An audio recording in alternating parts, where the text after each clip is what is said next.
Bon, on est au mois d'octobre, puis je fais un petit test avec le four solaire qui a été réalisé par des étudiants de Sciences Pures l'année dernière. J'ai reçu ce four-là en fin de semaine passée, mais il faisait pas très soleil. Là, j'ai mis une casserole dessus que je ne peux plus ouvrir en utilisant seulement ma main parce que je me brûle. Puis j'ai mis de l'eau un peu dans le fond de la casserole. J'ouvre la casserole, puis je constate que il y a la belle grosse vapeur qui s'échappe de la casserole. Je ne sais pas si vous pouvez la voir sur le film. L'eau est certainement assez chaude pour qu'on s'y fasse un thé. Puis, au fond de la casserole, il y a des petites bulles qui signalent la chaleur qui est dans cette eau-là.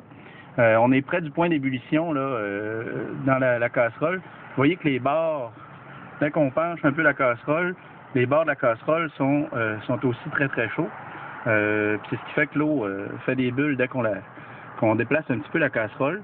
Le test est tout à fait concluant, malgré les conditions tout à fait sous-optimales qu'on a aujourd'hui, parce que j'ai rien pour déposer la casserole sur un plateau fixe qui serait vraiment placé dans le point focal. J'ai pas non plus un plateau mobile pour déplacer la casserole selon l'angle du soleil. L'angle du soleil est donc pas utilisé de manière optimale. Les miroirs du four solaire sont poussiéreux au possible, ce qui enlève une part de la force du four solaire.